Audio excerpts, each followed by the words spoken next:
Hello everyone and welcome to episode 4 of Quizzing Cameron, where I take your management and leadership questions and do my darndest to answer them as best I can.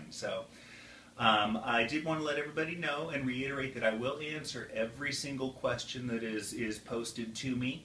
I kind of refreshed my pool of questions over this last weekend and I got a whole bunch. So it will take me probably 2 weeks to get through these questions, but keep checking in. I will answer your questions, so fear not there. If you have a question that comes up while you're going through this episode, then by all means just go ahead and note it in the reply section, and I'll go ahead and add it to the list and go ahead and get that answered for you.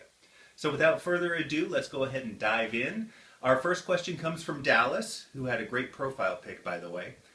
As a first-time manager, how do I continue to instill trust in my employer and employee? That is an absolutely fantastic question, Dallas, and if you just recently got promoted, congratulations. But I really wish every first-time manager kind of got a little how-to book, and I'll try to make it as concise as possible here for simplicity purposes. What your employer is looking for first and foremost for a brand new manager is that you simply do what you're told to do.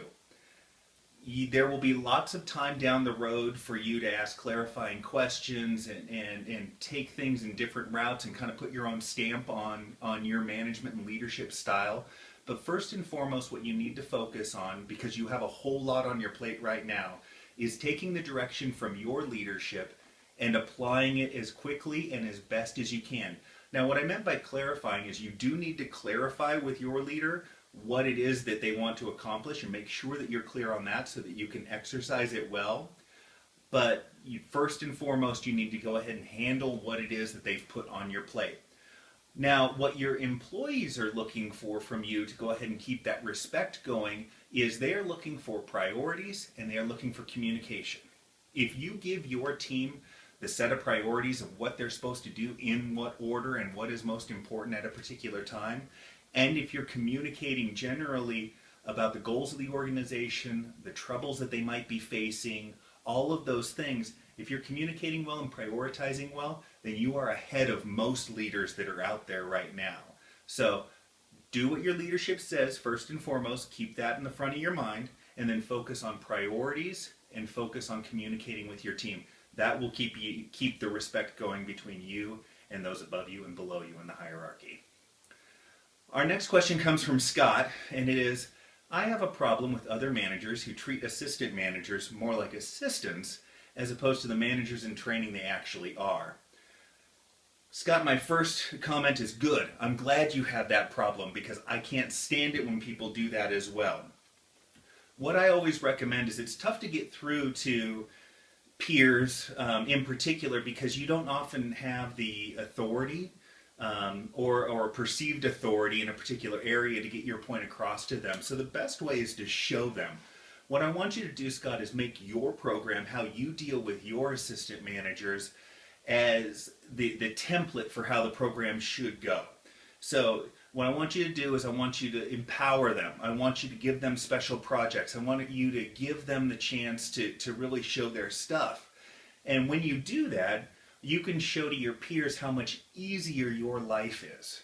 What the end goal is for you to be able to, without too much sarcasm, kind of chuckle when they mention the things that they're going through and what they're dealing with and say, oh, well, I've taught my team how to do that. They've already been empowered. They're ready to take over. I'm ready to move on to the next spot.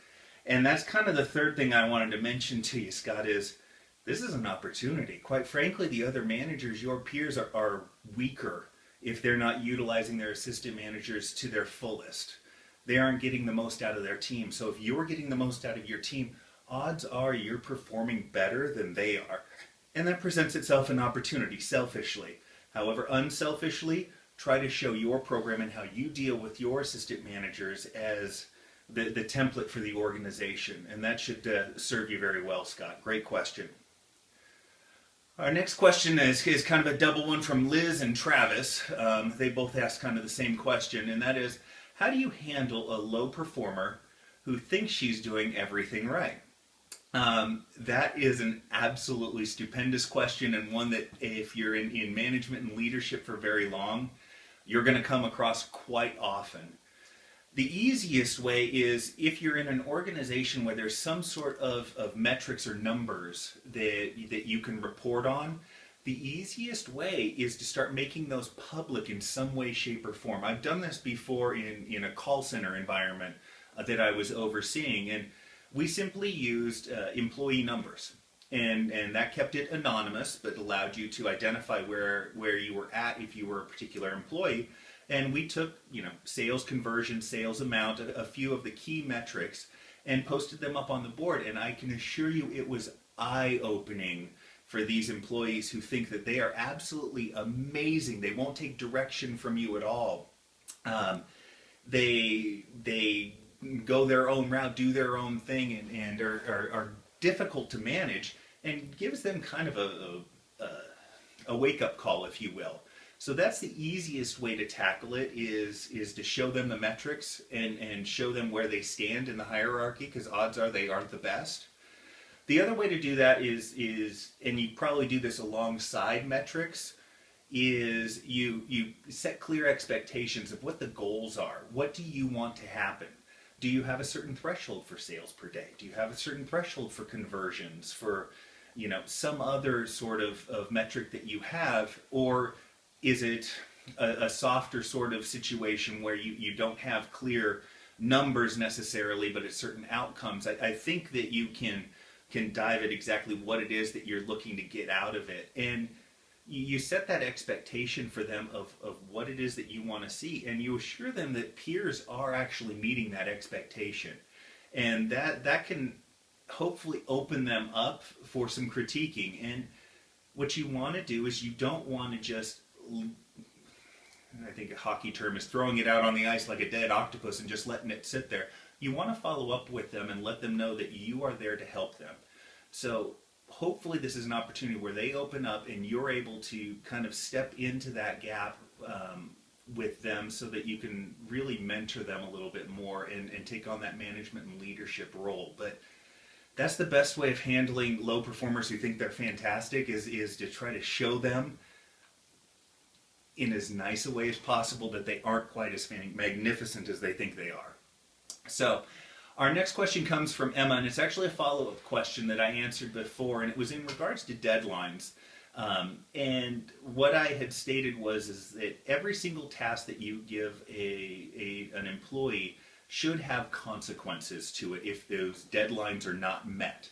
So every task gets a deadline, and every deadline that's missed has a consequence. Well, Emma has a very fair question, and that is, in a more public arena, say government for instance, where you aren't empowered to give out consequences, for lack of a better term, how do you deal with it when you don't necessarily have that much control over it? And it's a very fair question, and I'm glad you asked it, because I'm sure many other people are in a similar boat where they can't necessarily give the sort of consequences that they want to give to the employee. And a couple of things that I recommend is, the first one is milestone deadlines. So you have an overall deadline for what you want accomplished, but what you do to be able to monitor that and manage that along the way is you actually set up milestones along the way.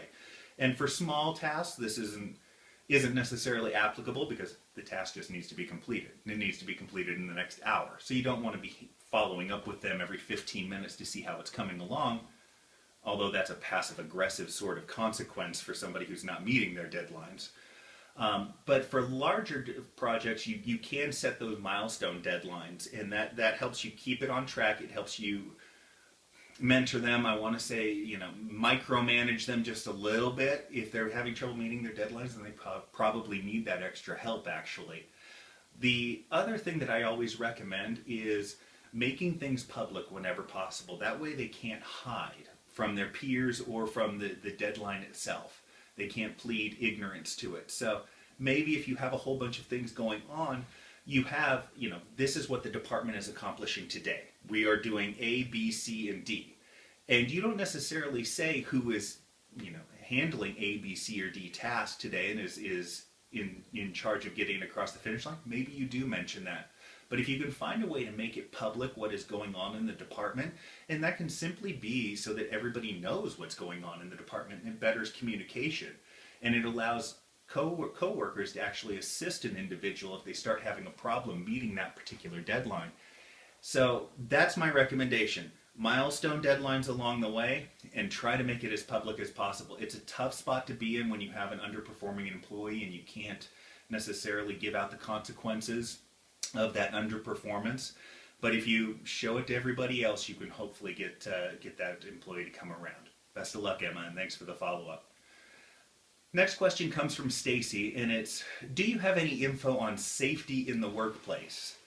Stacy, that's a really good question, and I'll be completely honest that I haven't managed the safety of an organization or department specifically. Obviously, safety is something that comes in with any manager or leader's responsibility. So I'm going to take a stab at it, and I hope it goes kind of the direction that you want to go with it. The first thing that I always mention in regards to safety is if the employee or if you see something, they need to say something. There's posters up with that exact motto on it. Almost every single workplace accident that takes place, you almost always hear somebody in the background going, yeah, you know, I saw that last week and I thought that was going to be a problem. You know, it doesn't necessarily come out of the clear blue sky. It's often been there for quite a while and nobody did anything. Nobody mentioned it. So what you want to do is try to get everybody in the organization in a position where if they see something that doesn't look exactly right or could be a safety concern, that they bring it up to somebody, and that person, that manager, that supervisor has somebody they can bring it up to that's going to go ahead and take care of it. And that's the first thing that I would do. The second thing is always some sort of walk around or inspection. Whether that is weekly, whether that's monthly, whether that's quarterly, what have you. Somebody who walks around and actually just looks for these things. There's been a number of times where there's been something broken, some piece of furniture, equipment, whatever else that's been broken in my department, and I have walked by it for months without noticing that it's been broken because I'm not focused on that. I'm focused on other things, and that's just not in my realm of thought processes as I'm walking by. And so if you actually do some sort of walk around inspection, you'll notice a bunch of things that other people aren't, and then you can go ahead and take those action on those. The other thing that I always recommend is the basics. Does everybody know where the first aid kit is? Does everybody know where, if you have one of those small defibrillators, do they know where that is? Do they know where they're supposed to meet if they exit the building? Those are three simple things that I guarantee you half the people in your department don't know. And it's again, it's a matter of priorities. They're thinking about other things. There have been times where I don't know where the first aid kit is in my organization, and that's a real deficiency on my part, but make sure you tackle the basics. The last thing that I want to mention on this is if you don't hear from somebody after an accident, oh, you know what, I saw that and I just, I figured somebody would take care of it and I didn't say anything about it. The other thing that causes accidents is rushing. I know I've done a whole bunch of stupid things from a safety perspective because I didn't want to go get a ladder or get the correct piece of equipment to lift it up or get somebody else to help me. I was rushing. So tell people to take their time, not rush, and you'll naturally tackle some of those accidents. So that's my best guess for you, Stacy. I hope that helped you out. Our next question comes from Anicia, and it's, what do you suggest for managers to stay motivated under a weak director? One who's demonstrating a lack of understanding and is miscommunicating a ton. Anicia, that's a great question, and again, it's something that over the course of your career you're going to come across where your boss is not the strongest boss. And again, to justify that behavior a little bit, it could be that they're focused on something else, other projects, what have you, or they're just naturally a weak leader. What we need to do is managers and leaders of ourselves is manage our reaction to things. And so what I want you to do, Anicia, in this case, is focus on the work. The work itself should be fulfilling enough. Yes, it would be great if you had a leader that inspired you, supported you, didn't cause you more problems than they solve, but really focus on the work and focus on doing that to the best of your ability.